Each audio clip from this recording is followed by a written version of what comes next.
Hello friends, welcome to simplified paramedical. आज का हमारा टॉपिक है लैप्रोस्कोपिक कोलिसिस्टेक्टमी। तो स्टार्ट करते हैं हम लर्निंग ऑब्जेक्टिव्स के साथ में। तो लर्निंग ऑब्जेक्टिव्स में हम सबसे पहले देखेंगे लैप्रोस्कोपिक कोलिसिस्टेक्टमी क्या होती है, then functions of gall bladder देखेंगे, क्योंकि कोलिसिस्टेक्टमी का मतलब क्या होता है, रिमूवल ऑफ गॉल ब्लैडर। तो सबसे पहले हम इसमें देखेंगे फंक्शंस क्या होंगे गॉल ब्लैडर के, then formation of gall stone, gall bladder के अंदर स्टोन कैसे बनते हैं वो देखेंगे, then characteristics of gall stone के बारे में देखेंगे, वो कितने टाइप के होते हैं, किस तरीके से बनते हैं वो देखेंगे। Then effect of gall bladder removal, हम गॉल ब्लैडर को रिमूव करने के बाद में हमारी बॉडी के ऊपर क्या इफेक्ट आएंगे उनको हम डिस्कस करेंगे। देन इंडिकेशंस ऑफ कोलिसिस्टेक्टमी, हमें कौन से कंडीशन के अंदर कोलिसिस्टेक्टमी सर्जरी परफॉर्म करवाने की जरूरत पड़ सकती है, हम वो देखेंगे। Then surgical procedure of cholecystectomy, cholecystectomy का क्या सर्जिकल प्रोसीजर होगा, कैसे ऑपरेशन होगा, उसके बारे में देखेंगे। Then instruments used in cholecystectomy, cholecystectomy surgery के अंदर कौन कौन से इंस्ट्रूमेंट्स यूज होंगे उसके बारे में देखेंगे। देन कॉम्प्लिकेशंस ऑफ कोलिसिस्टेक्टमी, क्या क्या कॉम्प्लिकेशंस आएंगी कोलिसिस्टेक्टमी सर्जरी परफॉर्म होने के बाद में, हम उनको भी डिस्कस करेंगे। तो हम स्टार्ट करते हैं लैप्रोस्कोपिक कोलिसिस्टेक्टमी क्या होती है उससे। तो इसकी डेफिनेशन क्या होती है, कोलिसिस्टेक्टमी जो है वो एक सर्जिकल प्रोसीजर है जिसमें हम गॉल ब्लैडर को रिमूव करने का काम करते हैं, ठीक है। देन जो गॉल ब्लैडर होता है उसका काम क्या होता है, बाइल को स्टोर करना, और बाइल का काम क्या होता है, हमारे फैट को डाइजेस्ट करने का काम होता है, ठीक है।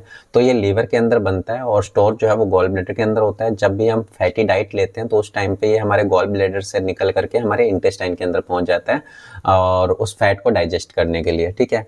देन कोलिसिस्टेक्टमी जो है वो हम कुछ कंडीशंस को ट्रीट करने के लिए यूज करते हैं, जैसे अगर गॉल ब्लैडर के अंदर स्टोन हो जाता है, अगर उसके अंदर इन्फ्लामेशन हो जाती है, तो उस कंडीशन को ट्रीट करने के लिए हम कोलिसिस्टेक्टमी सर्जरी जो है वो परफॉर्म करते हैं। देन टाइप्स ऑफ कोलिसिस्टेक्टमी, हमारे पास में कोलिसिस्टेक्टमी परफॉर्म करने के लिए दो मेथड हो सकते हैं। पहला मेथड होता है लैप्रोस्कोपिक कोलिसिस्टेक्टमी, ये जो मेथड होता है इसको मिनिमली इन्वेसिव प्रोसीजर बोलते हैं, जिसमें हम क्या करते हैं, स्मॉल इंसिजन की हेल्प से, लैप्रोस्कोप और लैप्रोस्कोपिक इंस्ट्रूमेंट्स की हेल्प से उस गॉल ब्लैडर को रिमूव करने का काम करते हैं।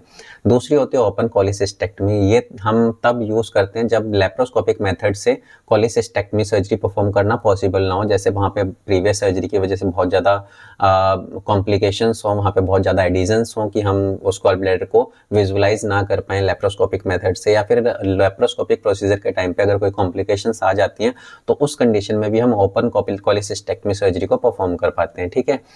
देन हम बात करते हैं functions of gall bladder, gall bladder के क्या फंक्शंस हो सकते हैं वो देख लेते हैं। तो पहला काम है इसका स्टोरेज। तो गॉल ब्लैडर का काम क्या होता है, जो मेन फंक्शन होता है स्टोरेज और कंसंट्रेट, ठीक है, कंसंट्रेशन का। तो बाइल को स्टोर करने का काम किसका होता है, गॉल ब्लैडर का, और बाइल प्रोडक्शन का काम होता है लीवर का। तो लीवर जो भी बाइल प्रोड्यूस करता है वो स्टोर होता है जाके किसमें, हमारे गॉल ब्लैडर के अंदर, ठीक है। देन उसके बाद में कंसंट्रेशन, गॉल ब्लैडर का जो सेकंड मेन फंक्शन होता है वो क्या होता है, बाइल को कंसंट्रेट करना, ठीक है, थोड़ा सा थिक करना। और ऐसा करने से क्या होगा, जो बाइल है उसकी पोटेंसी या फिर उसका इफेक्टिवनेस जो है वो बढ़ जाएगा, वो और ज्यादा अच्छे से फैट को डाइजेस्ट कर पाएगा। तो ऐसा करने के लिए गॉल ब्लैडर क्या करता है, गॉल ब्लैडर जो लीवर से बाइल आया है उसके अंदर से जो एक्सेस अमाउंट के अंदर वाटर है और जो इलेक्ट्रोलाइट्स है उनको एब्जॉर्ब कर लेता है। एब्जॉर्ब करने के बाद में क्या होगा, उसका जो कंसंट्रेशन है वो बढ़ जाएगा उसके अंदर, ठीक है। तो इस तरीके से सेकंड मेन फंक्शन कंसंट्रेशन का होगा। थर्ड जो है वो रिलीज, गॉल ब्लैडर जो है जैसे ही हम कोई भी फूड कंज्यूम करते हैं जिसमें फैटी फूड हो, तो उस कंडीशन में हमारा गॉल ब्लैडर जो है वो कॉन्ट्रैक्ट होता है। कॉन्ट्रैक्ट होने के बाद में इसमें से बाइल जो है वो रिलीज होगा, कॉमन बाइल डक्ट में जाएगा। कॉमन बाइल डक्ट में जाने के बाद में ये कहाँ पे पहुंचता है, हमारे इंटेस्टाइन के अंदर पहुंच जाता है, और इंटेस्टाइन में जो हमारा फैटी खाना जो हमने लिया है उसको डाइजेस्ट करने का काम जो है इस तरीके से करेगा, ठीक है। देन रेगुलेशन, इसका रेगुलेशन कैसे होता है, ये फंक्शन कैसे परफॉर्म कर पाएगा। तो जैसे हम खाना खाते हैं ना, तो खाना अगर हमारे स्टमक से आगे ड्यूडेनम के अंदर जैसे ही पहुंचता है तो वहाँ पे क्या होता है, वहाँ पे कुछ स्पेशलाइज्ड सेल्स होती हैं जो उस फैट को सेंस करती हैं और उसके रिस्पॉन्स में एक हार्मोन रिलीज करती हैं जिसका नाम क्या होता है, cholecystokinin.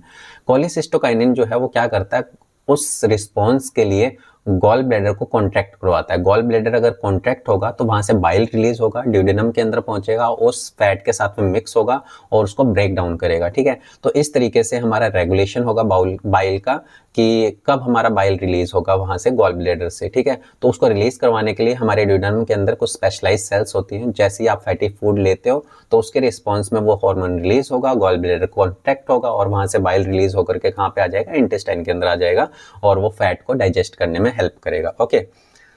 Then formation of gallstone. Gallstone जो है वो बनते कैसे हैं? गोल्डस्टोन जो है नॉर्मली कोलेस्ट्रॉल के बने होते हैं। मोस्ट कॉमन जो गोल्डस्टोन बनते हैं हमारे गॉल ब्लैडर के अंदर, जो स्टोन बनते हैं वो कोलेस्ट्रॉल के बने होते हैं। तो ऐसा होता क्यों है? क्योंकि हमारे जो बाइल होता है उसके अंदर जो सब्सटेंसेस होते हैं, जो बाइल होते हैं उसके अंदर बाइल सॉल्ट, बाइल पिगमेंट और कुछ अदर सब्सटेंसेस होते हैं, उनके अंदर इनबैलेंस हो जाता है, जिसकी वजह से वहाँ पे गोल्ड स्टोन होने की पॉसिबिलिटीज बन जाती है। और नॉर्मली अगर हम बात करें तो उसमें कोलेस्ट्रॉल जो है उसके एक्सेस अमाउंट के अंदर होने की वजह से सबसे ज़्यादा गोल्ड स्टोन बनने के चांसेस होते हैं। देन अगर हम बहुत ज़्यादा कोलेस्ट्रॉल जो है वो कंटेन हो जाता है, जिसकी वजह से अगर बहुत ज़्यादा जो कोलेस्ट्रॉल है वो जमा हो जाता है तो वो क्या होगा, क्रिस्टलाइज्ड फॉर्म में आ जाता है और वो थोड़े टाइम के बाद में एक स्टोन के अंदर कन्वर्ट हो जाता है। ठीक है, ओके। इसमें फैक्टर जो कि कोलेस्ट्रॉल स्टोन बनवाने में हेल्प करते हैं। तो पहले ही आपके बाइल के अंदर कोलेस्ट्रॉल का लेवल हाई है, ऊपर से आपके अंदर ओबेसिटी भी है, आपके अंदर कोलेस्ट्रॉल का लेवल हाई है, ऊपर से आप ऐसी डाइट ले रहे हैं जिसके अंदर फैट की अमाउंट जो है वो ज़्यादा है और फाइबर जो है वो कम है। तो ऐसी कंडीशन में क्या होगा कि और ज़्यादा कोलेस्ट्रॉल बढ़ जाएगा आपकी बॉडी के अंदर और आपकी बॉडी के अंदर स्टोन बनने के चांसेस जो है वो और ज़्यादा बढ़ जाएंगे। ठीक है।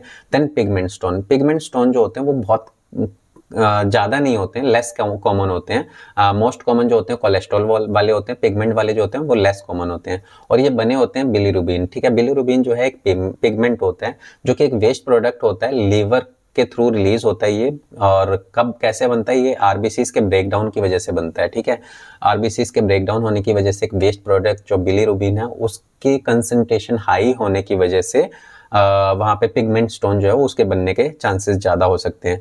ये कंडीशन तब और बढ़ जाती है जब किसी पेशेंट को लीवर सिरोसिस की कंडीशन हो, उसके बाइलरी ट्रैक्ट के अंदर इन्फेक्शन हो या फिर कुछ ब्लड डिसऑर्डर्स हो। उस कंडीशन में पिगमेंट स्टोन बनने के चांसेस जो हैं और ज़्यादा हो जाते हैं।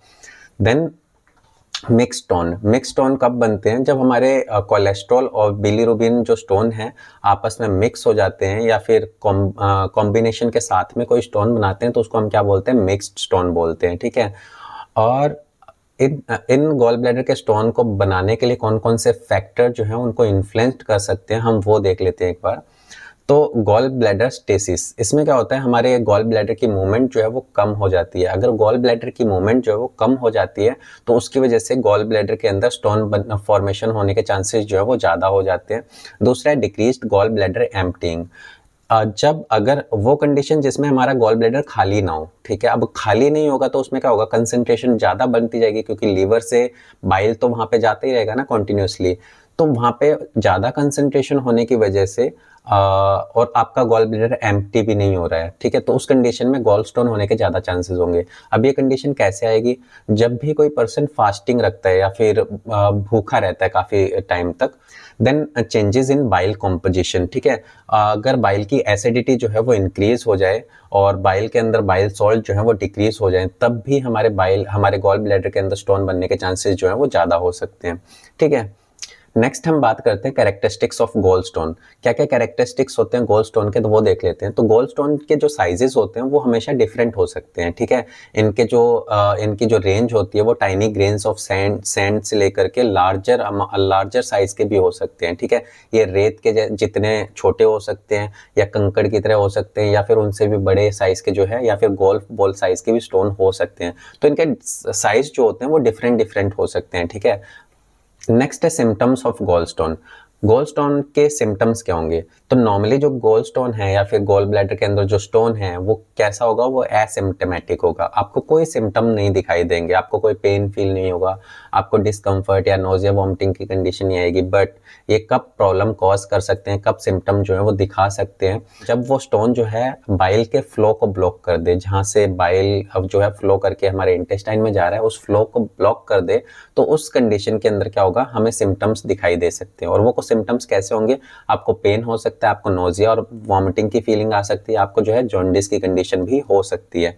तो ये सिम्टम्स आ सकते हैं गोल्ड स्टोन की वजह से। देन ट्रीटमेंट ऑप्शन, अगर आपको बहुत ज़्यादा स्टोन नहीं है और बहुत बड़े स्टोन नहीं है तो उस कंडीशन में डॉक्टर्स क्या करते हैं, कुछ मेडिकेशंस देते हैं उन स्टोन्स को डिसॉल्व करने के लिए। अगर आपको सर्जरी परफॉर्म नहीं करवानी है तो आप चेकअप करा करके या फिर डायग्नोस करवा सकते हैं कि कितने अमाउंट में स्टोन है या फिर कितने साइजेस के स्टोन है। अगर ज़्यादा नहीं है तो आप उस कंडीशन में मेडिकल ट्रीटमेंट भी ले सकते हो उन स्टोन को डिसॉल्व करने की मेडिसिन के फॉर्म में। बट अगर ये स्टोन जो है वो डिसॉल्व नहीं होता है तो उस कंडीशन में हमारे पास में जो ऑप्शन होता है वो सर्जिकल मेथड होता है, जहाँ पे आपको सर्जरी परफॉर्म करवानी पड़ती है गॉल ब्लैडर को रिमूव करवाने के लिए, ठीक है, जिससे कि वो जो सिम्टम्स हैं वो कम हो जाएं और पेशेंट को जो है कॉम्प्लिकेशंस ना हो, ठीक है। तो ये कैरेक्टरिस्टिक्स होंगे गॉल ब्लैडर या फिर गॉल स्टोन के, ठीक है। देन हम बात करते हैं effect of gall bladder removal. अब बात ये आती है कि इतने सारे पेशेंट जो गॉल ब्लैडर को रिमूव करवाते हैं, तो एक कॉमन क्वेश्चन है कि अगर गॉल ब्लैडर को रिमूव कर दिया तो उसका फंक्शन कौन परफॉर्म करेगा, ठीक है। तो वो हम देखेंगे कि गॉल ब्लैडर को रिमूव करने के बाद में उसके फंक्शन को कौन परफॉर्म करता है या फिर क्या होता है उस कंडीशन में। तो हम देखते हैं, after the gall bladder remover the liver continue to produce bile as usual. तो ऐसा नहीं होता है कि आपने गॉल ब्लैडर रिमूव कर दिया तो लीवर जो है वो कम अमाउंट के अंदर बाइल को सिक्रीट करेगा। वो जैसे पहले बाइल को प्रोड्यूस करने का काम कर रहा था या फिर फॉर्मेशन का काम कर रहा था, वो अभी भी उसी तरीके से बाइल की फॉर्मेशन करने का काम करेगा। देन उसके बाद में जो बाइल होगा अभी गॉल ब्लैडर में स्टोर नहीं होगा, अब वो क्या होगा, सीधा ही कहाँ से, लीवर से इंटेस्टाइन की तरफ जाएगा कॉमन बाइल डक्ट से, ठीक है। वहां पे उसको स्टोर होने की कोई जगह नहीं मिलेगी, तो कंटिन्यूअसली क्या होगा कि लीवर में बनेगा और डायरेक्टली कहाँ पे पहुंच जाएगा, इंटेस्टाइन के अंदर पहुंच जाएगा, ठीक है। The function of storing and concentrating bile is no longer perform. तो यहाँ पे कौन सा फंक्शन परफॉर्म नहीं होगा, क्योंकि जो हमने गॉल ब्लैडर रिमूव किया उसका काम ही क्या था, स्टोर करना और कंसंट्रेट करना। अब उसको रिमूव कर दिया तो गॉल ब्लैडर रिमूव होने के बाद में आपके बॉडी में कौन सा फंक्शन परफॉर्म नहीं होगा बाइल के लिए, कि वो वहां पे बाइल कहीं स्टोर नहीं होगा और बाइल जो है वो कंसंट्रेट नहीं होगा, ठीक है। तो ये इफेक्ट पड़ता है गॉल ब्लैडर के रिमूव करने के बाद में। नेक्स्ट है बाइल फ्लो मोर कंटिन्यूअसली। अब इसमें क्या होगा, क्योंकि कोई स्टोर करने वाला नहीं है तो वहां पे बाइल का जो फ्लो होगा और ज्यादा बढ़ जाएगा, ठीक है, जो कि हमारे डाइजेस्टिव ट्रैक्ट के अंदर सीधा चला जाएगा। देन उसके बाद में this change typically does not have a significant impact on digestion. But ऐसा होने से ऐसा नहीं कि आपकी डाइजेशन के ऊपर कोई ज़्यादा फर्क पड़ जाएगा। अगर हमने गॉल ब्लैडर रिमूव कर दिया और डायरेक्टली बाइल जो है वो इंटेस्टाइन के अंदर आ रहा है तो हमारे डाइजेशन के ऊपर कोई इतना ज़्यादा फर्क नहीं पड़ जाता है, ठीक है। हमारी ओवरऑल हेल्थ जो है वो ठीक रहती है। ओके, नेक्स्ट है इसमें कुछ पेशेंट जो हैं वो वोवल हैबिट्स के अंदर चेंजेस को एक्सपीरियंस कर सकते हैं, जैसे कि उनको लूज टूल की कंडीशन आ सकती है। ये जो है मोस्ट कॉमन कब होता है, इमीडिएट आफ्टर सर्जरी, ठीक है। सर्जरी के थोड़े ही टाइम के अंदर जो है उनको पेशेंट को जो है लूज टूल की कंडीशन आ सकती है गॉल ब्लैडर रिमूव करने के बाद में। तो ऐसा हो सकता है कुछ पेशेंट के अंदर, ठीक है। देन कुछ टाइम बाद हमारी बॉडी जो है इस प्रोसेस को एक्सेप्ट कर लेती है या फिर अडेप्ट कर लेती है और उसी पैटर्न के अंदर सिग्निफिकेंट अमाउंट के अंदर बाइल जो है वो फॉर्मेशन होती है और उसी अमाउंट के अंदर जो है वो हमारे इंटेस्टाइन के अंदर पहुंचती है। तो देन हम बात करते हैं इंडिकेशंस ऑफ कॉलीसिस्टेक्टमी। वो कौन सी कंडीशन होंगी जिसके अंदर हमें कॉलीसिस्टेक्टमी सर्जरी परफॉर्म करवाने की जरूरत पड़ेगी, वो हम देख लेते हैं। तो सबसे पहले गॉल स्टोन। तो इसमें क्या होगा, हार्ड सब्सटेंसेस जो होते हैं वो हमारे गॉल ब्लैडर के अंदर जब डिपॉजिट होने लग जाते हैं तो पेशेंट को पेन फील हो सकती है या फिर पेशेंट को इन्फ्लामेशन हो सकती है या फिर कोई अदर कंडीशन हो सकती है जिसकी वजह से पेशेंट को जो है गॉल स्टोन रिमूव करवाना या फिर गॉल ब्लैडर को रिमूव करवाने की जरूरत पड़ती है, ठीक है। तो पहला गॉल स्टोन की पेशेंट को गॉल स्टोन हुआ तो उसको सर्जरी परफॉर्म करवानी पड़ेगी। दूसरा है गॉल ब्लैडर इन्फ्लामेशन, कॉलीसिस्टाइटिस बोलते हैं। गॉल स्टोन को हम मेडिकल टर्म में कॉलीलिथियासिस बोलते हैं, इन्फ्लामेशन को कॉलीसिस्टाइटिस बोलेंगे। अब गॉल स्टोन जब गॉल ब्लैडर के अंदर इन्फ्लामेशन कब आएगी, जब गॉल स्टोन जो स्टोन है गॉल ब्लैडर के अंदर वो हमारे बाइलरी ट्रैक को ब्लॉक कर दें, तो उस कंडीशन के अंदर हमारे गॉल ब्लैडर के अंदर इन्फ्लामेशन आ जाती है। और इन्फ्लामेशन अगर आती है तो आपको पेन फील होगा, ठीक है। और पेशेंट को पेन फील होता है तो उस कंडीशन में उसको उसका ट्रीटमेंट करवाना पड़ता है और क्योंकि वहां पे स्टोन है तो आपको उसको रिमूव भी करवाना पड़ सकता है, ठीक है। देन बाइलरी कॉलिक, इसके अंदर क्या होगा, आपको बहुत ज़्यादा सीवियर पेन होगा पेशेंट को गॉल स्टोन की वजह से, ठीक है। इसमें हमारी जो बाइल डक्ट्स होती हैं वो ब्लॉक हो जाती हैं, तो बहुत ज़्यादा सीवियर अब्डोमेन पेन होने की वजह से भी आपको बाइलरी कॉलिक की कंडीशन के अंदर कॉलीसिस्टेक्टमी सर्जरी परफॉर्म करवानी पड़ सकती है। नेक्स्ट है गॉल ब्लैडर पॉलिप। इसमें क्या होगा, हमारे गॉल ब्लैडर के अंदर कोई एक्स्ट्रा ग्रोथ होने लग जाती है जिसकी जो कि एक कैंसर या ट्यूमर की कंडीशन हो सकती है। तो एक्स्ट्रा ग्रोथ होने की कंडीशन में या फिर और कोई अदर कॉम्प्लिकेशन की कंडीशन में जो है आपको गॉल ब्लैडर की सर्जरी करवानी पड़ सकती है। देन बाइलरी डिस्काइनेशिया, इसमें क्या होगा, हमारा गॉल ब्लैडर जो है वो डिसफंक्शन परफॉर्म करेगा, मतलब वो अपना जो फंक्शन है वो सही तरीके से परफॉर्म नहीं कर पाएगा। इसका फंक्शन क्या है? बाइल को स्टोर करना और कंसंट्रेट करना। अब अगर हमारा गॉल ब्लैडर यही काम सही से नहीं कर पा रहा है तो इसी को हम क्या बोलते हैं? बाइलरी डिस्काइनेशिया बोलते हैं। तो इस कंडीशन में भी हमें क्या करवाना पड़ता है? कोलिसिस्टेक्टमी सर्जरी परफॉर्म करवानी पड़ सकती है। ओके, नेक्स्ट हम देख लेते हैं हमारे गॉल ब्लैडर की क्या स्ट्रक्चर होती है। तो आपको यहाँ पे ये जो इमेज है इसके अंदर आपको ये वाला एरिया दिख रहा होगा, इनको हम क्या बोलते हैं? बाइल डक्ट्स बोलते हैं। बाइल जो है फॉर्मेशन कहाँ पे होती है? हमारे लीवर के अंदर। ये जो बाइल डक्ट्स आपको दिख रही है, ये जो बाइल है वो लीवर से कहाँ पे लेके जाएगी? पहले इस रूट से बाइल जो है वो स्टोर होगा यहाँ पे, ठीक है। ये वाली जो गॉल ब्लैडर है यहाँ पे बाइल का स्टोरेज होता है। बाइल स्टोर होने के बाद में यहाँ पे क्या होता है? इसका कंसंट्रेशन होता है। कंसंट्रेशन होने के बाद में जैसे ही हम खाना खाते हैं, कोई फैटी डाइट लेते हैं, तो ये इसमें क्या होगा? इसमें कॉन्ट्रैक्शन होगी, हमारे गॉल ब्लैडर के अंदर कॉन्ट्रैक्शन होगी, जिसकी वजह से अब ये बाइल जो है यहाँ से निकल के कहाँ जाएगा? हमारे कॉमन बाइल डक्ट में जाएगा, और कॉमन बाइल डक्ट से कहाँ पे जाएगा? हमारे इंटेस्टाइन के अंदर जाएगा, इस जगह पे, ठीक है। यहाँ पे हमारे इंटेस्टाइन के अंदर जो बाइल है वो इकट्ठा होने लग जाएगा, जो कि जो खाना है उसके अंदर जो फैट है उसको डाइजेस्ट करने का काम करेगा, ठीक है। अब इसमें कुछ कंडीशन भी दिखा रखी है कि इस गॉल ब्लैडर के अंदर बहुत सारे आपको स्टोन दिखा रखे हैं, ठीक है। अब ये स्टोन जो है वो आगे जाकर के इस सिस्टिक डक्ट को ब्लॉक कर दें, तब प्रॉब्लम आ सकती है, गॉल ब्लैडर के अंदर इन्फ्लामेशन हो सकती है। अगर ये आगे जाकर के इस जगह पे कॉमन बाइल डक्ट को ब्लॉक कर देते हैं, तब भी यहाँ पे कोलिसिस्टाइटिस की प्रॉब्लम आ सकती है। हमारा बाइल जो है वो नीचे इंटेस्टाइन तक नहीं पहुंच पाएगा, तब भी हमें कोलिसिस्टेक्टमी सर्जरी परफॉर्म करवाने की जरूरत पड़ सकती है। अदरवाइज एक और रेयर कंडीशन होती है जिसमें हम क्या होता है कि ये स्टोन जो है कॉमन बाइल डक्ट से आगे आकर के कहाँ पे ब्लॉक कर दे? इस जगह पे। यहाँ पे हमारी कॉमन बाइल डक्ट और पैंक्रियाटिक डक्ट आपस में मिलती हैं, और मिलने के बाद में ये दोनों एक साथ में ओपन होती हैं, किसमें?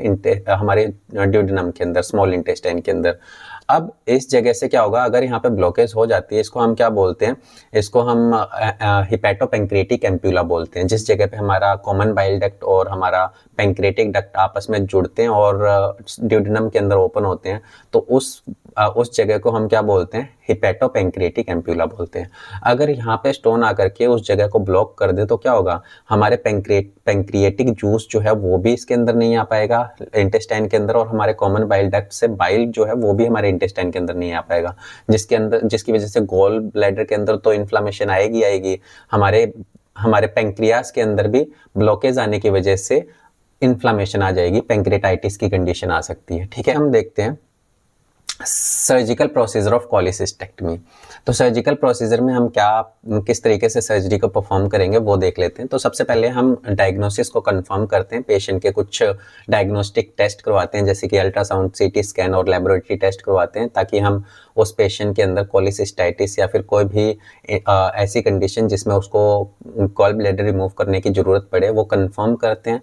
देन उसके बाद में हम पेशेंट से इन्फॉर्म्ड कंसेंट लेते हैं कि पेशेंट जो है सर्जरी के लिए एग्री हो गया है, ठीक है। तो उसके लिए हम इन्फॉर्म्ड कंसेंट लेते हैं, उसको सारी की सारी डिटेल बता करके उसके क्या बेनिफिट्स हैं, उसके क्या रिस्क हैं और उसके क्या अल्टरनेटिव्स हो सकते हैं, उस सर्जरी के बारे में सब चीज़ें बताने के बाद में हम उस पेशेंट से जो है इन्फॉर्म कंसेंट लेते हैं। देन हम उस पेशेंट के लिए जनरल एनेस्थीसिया का यूज़ करते हैं सर्जरी परफॉर्म करने के लिए। पोर्ट प्लेसमेंट हम क्या करते हैं, क्योंकि हमारे पास में लेप्रोस्कोपिक सर्जरी है तो हम यहाँ पे करते हैं हम स्मॉल इंसिजन्स यूज़ करते हैं। तो नॉर्मली ये इंसिजन जो है 0.5 से लेकर के 1 सेंटीमीटर लेंथ के हो सकते हैं, ठीक है। देन उसके बाद में हम यहाँ पे ट्रोकार या फिर पोर्ट का, कितने पोर्ट का यूज़ करते हैं? नॉर्मली यहाँ पे 4 पोर्ट का यूज़ करते हैं, 4 पोर्ट का यूज़ करते हैं, जिसमें एक पोर्ट जो है वो कैमरा के लिए होगा जो कि 10 mm का होता है, और बाकी के जो पोर्ट होते हैं वो 5 to 10 mm के हो सकते हैं। उसमें 5 के भी हो सकते हैं और 10 के भी हो सकते हैं, बट कैमरा के लिए हमेशा कितने mm का होता है? 10 mm का होगा। अगर 10 mm का हम ट्रोकार डाल रहे हैं तो 1 सेंटीमीटर का हमें इंसिजन देना पड़ेगा। अगर हम 5 mm का ट्रोकार डाल रहे हैं तो 0.5 सेंटीमीटर का हमें इंसिजन देना पड़ेगा, ठीक है। देन हम बात करते हैं जो हमारा कैमरा पोर्ट होता है, हम उसको अम्बलाइकस एरिया के पास में इंसर्ट करने का काम करते हैं, ताकि अम्बलाइकस से क्या होता है कि हम हमारे एब्डोमेन कैविटी के सारे एरिया को अच्छे से विजुलाइज कर पाते हैं, ओके। देन हम बात करते हैं एक्सप्लोरेशन एंड आइडेंटिफिकेशन। देन हम क्या करते हैं, लेप्रोस्कोप को इंसर्ट करते हैं अब्डोमेन कैविटी को विजुलाइज करने के लिए।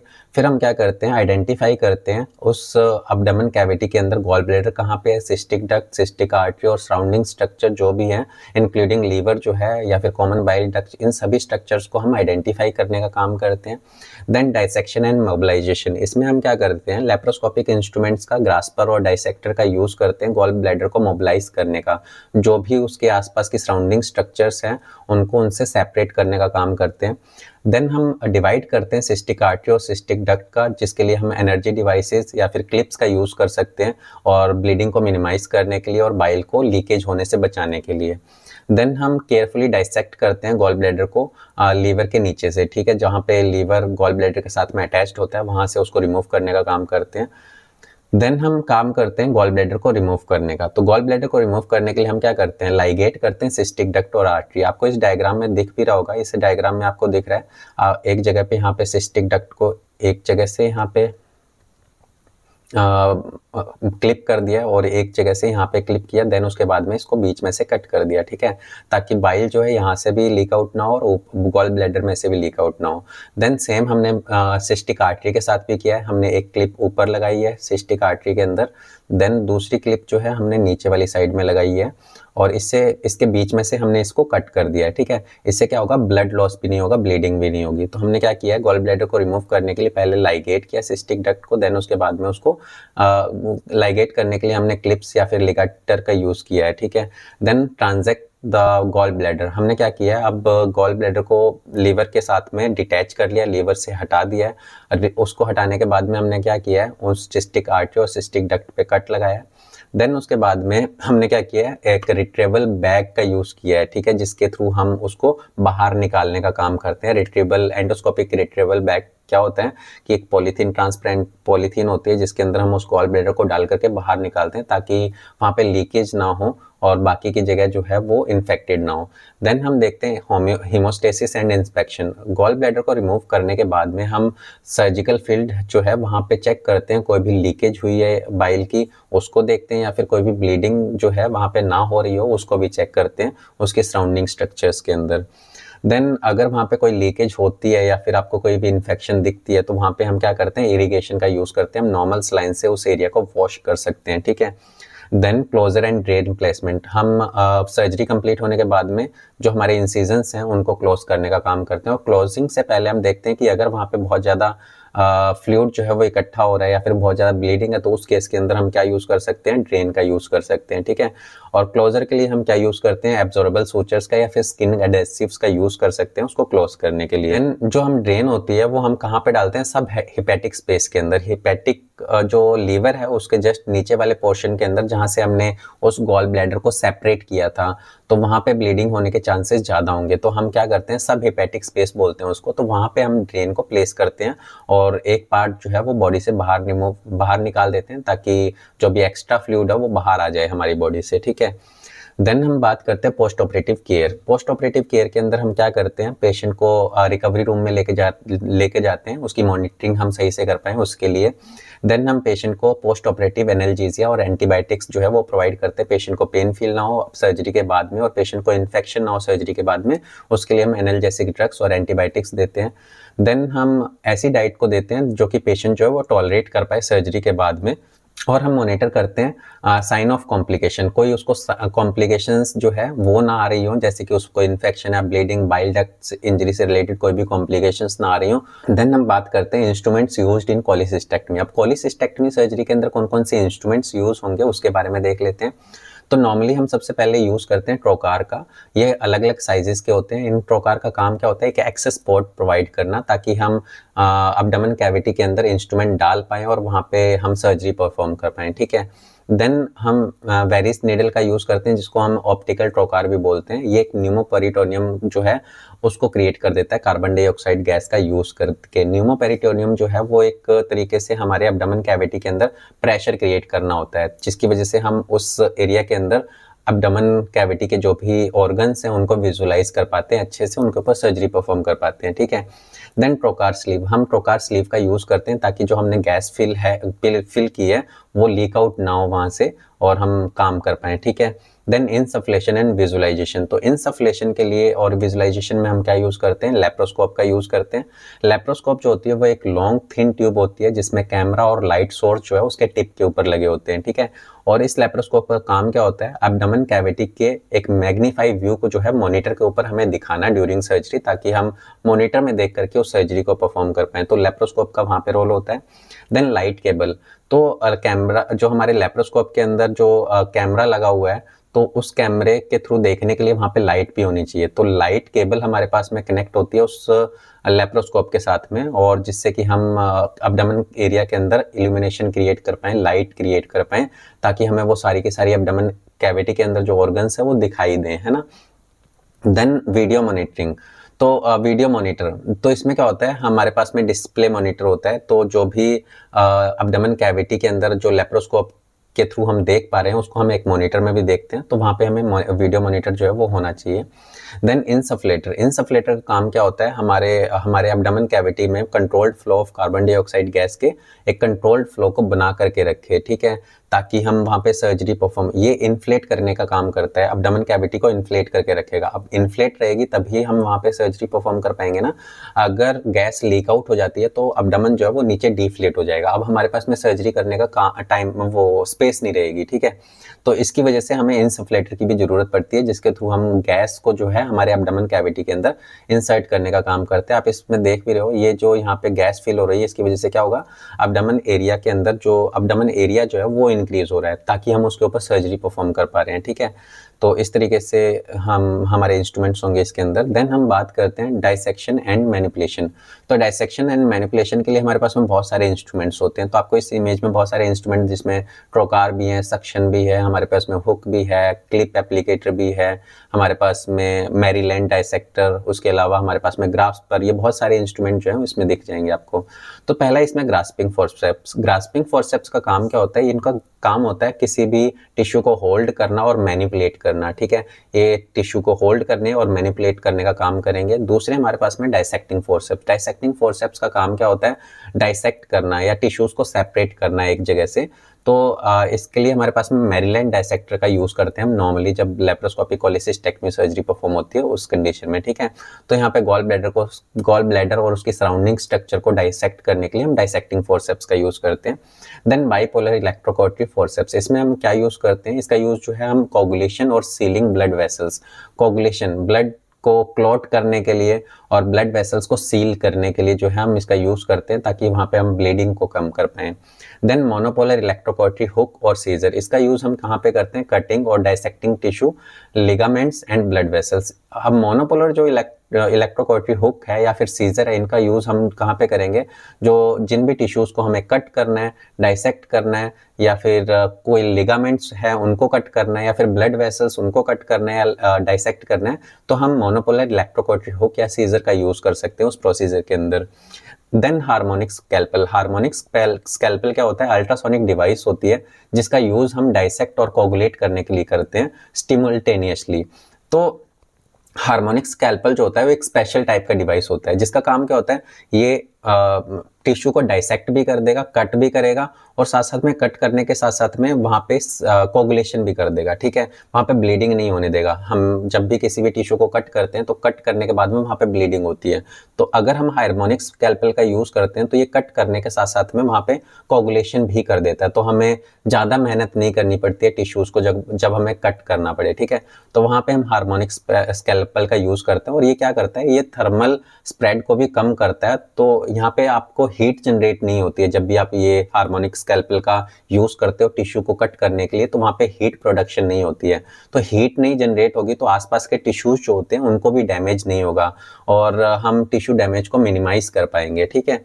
देन एंडोस्कोपिक क्लिप और लाइगेटिंग डिवाइस, हम क्या करते हैं, जो सिस्टिक डक्ट या फिर सिस्टिक आर्टरीज थी उनको सील करने के लिए हमारे पास में एंडोस्कोपिक क्लिप या फिर लाइगेटिंग डिवाइस होने चाहिए, ठीक है, जिससे कि हम उस गॉल ब्लैडर को रिमूव कर पाएं उस एरिया से, ठीक है। देन हम बात करते हैं रिट्रीवल और एक्सट्रैक्शन के लिए। तो हमारे गॉल ब्लैडर को उस एब्डोमेन कैविटी से रिमूव करने के बाद में उस एब्डोमेन कैविटी से बाहर निकालने के लिए हम क्या करते हैं, रिट्रीवल या फिर एक्सट्रैक्शन का यूज करते हैं। इसमें हम एक रिट्रीवल बैग का यूज करते हैं, जो कि उस जो हमने गॉल ब्लैडर को रिमूव किया था वहां से कट करने के बाद में, उसको वहां से रिमूव करने के लिए हम एक रिट्रीवल बैग का यूज करते हैं। उसके अंदर हम उस गॉल ब्लैडर को डालते हैं और उसको निकालने का काम करते हैं। और निकालने के लिए हमारे पास में एक स्पेसिमेन रिट्रीवल फोर्सेप्स भी होती है। ये थोड़ी सी हार्ड मटेरियल है, स्टील की बनी होती है, जो कि एक नॉर्मल फोर्सेप्स से थोड़ी सी स्ट्रॉन्ग होती है। और ये क्या काम करती है, उसको अच्छे तरीके से होल्ड करके एक ओपनिंग के थ्रू, जो हमने पोर्ट क्रिएट किए थे, एक ओपनिंग के थ्रू वहां से बाहर निकालने के लिए हम इसका यूज कर सकते हैं। ठीक है, जैसे कि आप इसके इमेज में देख भी रहे हो। ठीक है, नेक्स्ट है क्लोजर। क्लोजर के लिए हम सूचर और सर्जिकल ग्लूज का यूज कर सकते हैं। जो भी हमने स्मॉल इंसिजन दिए थे ना सर्जरी के बाद में, जब हम ट्रोकार को वापस से निकालेंगे ना, तो ट्रोकार निकालने के बाद में जो स्मॉल इंसिजन है उनको क्लोज करने के लिए हम सूचर्स का या फिर सर्जिकल ग्लूज का यूज कर सकते हैं। देन स्टाइल ड्रेसिंग्स, तो ये निकालने के बाद में, इंसिजन को क्लोज करने के बाद में हमें वहाँ पे स्टाइल ड्रेसिंग को अप्लाई करना पड़ता है, ताकि वहाँ पे इन्फेक्शन ना हो और हीलिंग जो है वो अच्छे से हो पाए वहाँ की, तो उसके लिए यूज करते हैं। नेक्स्ट हमारे पास में कॉम्प्लिकेशंस ऑफ कोलिसिस्टेक्टमी। तो क्या क्या कॉम्प्लिकेशंस होंगी अगर आपने अपेंडिक्स को रिमूव करवा लिया तो उस कंडीशन के अंदर। तो इसके अंदर हम देखते हैं सबसे पहले कॉम्प्लिकेशंस ऑफ कोलिसिस्टेक्टमी के अंदर ब्लीडिंग होने के चांसेस हो सकते हैं। तो सर्जरी के टाइम पे अगर सही से सर्जरी परफॉर्म नहीं हुई है, या फिर हमने जो आर्टरीज हैं उनको सही से सील नहीं किया है, और सर्जरी के बाद में वो जो आर्टरीज हैं वो ओपन हो जाती हैं, तो वहाँ पे बहुत ज़्यादा ब्लीडिंग होने के चांसेस हो सकते हैं, जिसकी वजह से आपको और ज़्यादा ब्लड देने की ज़रूरत पड़ सकती है। ठीक, नेक्स्ट है इन्फेक्शन। जो हमारा तो इन्फेक्शन भी इसके अंदर एक कॉमन कॉम्प्लिकेशन है। जो हमने सर्जरी परफॉर्म की थी, जिस जगह पे हमने इंसिजन दिए थे, उन सर्जिकल साइट के ऊपर इन्फेक्शन हो सकता है, और वहाँ पे इन्फेक्शन होने की वजह से हमारी बॉडी के अंदर भी इन्फेक्शन हो सकता है, जिसको हम सिस्टेमिक इन्फेक्शन बोलते हैं। ठीक है, जिसकी वजह से पेशेंट के हीलिंग के प्रोसेस के अंदर थोड़ा सा चेंजेस आ सकता है, उसकी हीलिंग जो है वो स्लो हो जाएगी। तो ऐसी कंडीशन में हम पेशेंट को एंटीबायोटिक्स जो है वो देते हैं। देन उसके बाद में bile duct injury. During surgery अगर हमने बाइल डक्ट को इंजर्ड कर दिया है, बाइल डक्ट जो है वो गलती से इंजर्ड हो गई है, तो ऑपरेशन के बाद में उस बाइल डक्ट के अंदर इंजरी होने की वजह से वहां से बाइल लीक आउट होने लग जाएगा, जिसकी वजह से पेशेंट को इन्फेक्शन होगा, या फिर अदर जो कॉम्प्लिकेशंस हैं वो आ सकती हैं। नेक्स्ट इसके अंदर वुंड कॉम्प्लिकेशन। अगर हमारे सर्जिकल साइट पे इन्फेक्शन हो जाता है, जिसकी वजह से क्या होगा, जो हमारे वुंड हैं वो हील नहीं होंगे जल्दी से, जिसको हम क्या बोलते हैं, डिहिसेंस बोलते हैं, जिसकी वजह से क्या होगा, जो वुंड के एजेस होंगे वो सेपरेट ही रहेंगे, वो आपस में जुड़ेंगे ही नहीं। ठीक है, तो इसमें वुंड के जुड़ने में कॉम्प्लिकेशंस आ सकती है। बहुत रेयर है कि किसी को बहुत ज़्यादा इन्फेक्शन है, उस कंडीशन में ऐसा हो सकता है, जिसकी वजह से उसकी हीलिंग जो है वो स्लो हो सकती है।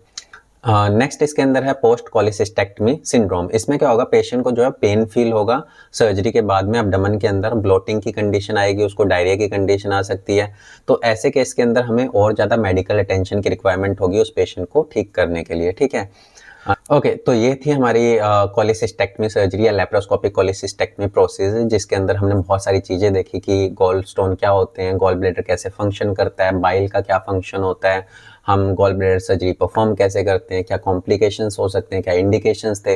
हमने ये सारी चीज़ों को इस वीडियो के अंदर कवर किया है। अगर इसके अलावा भी आपके इससे रिलेटेड कोई डाउट्स हैं तो आप कमेंट्स करके पूछ सकते हो।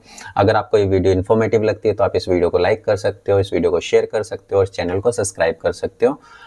ओके, इससे रिलेटेड अगर आपको कंटेंट जो है वो डिटेल में पढ़ना है तो आप नीचे वेबसाइट के ऊपर जा करके वहाँ पे डिटेल में पढ़ सकते हो।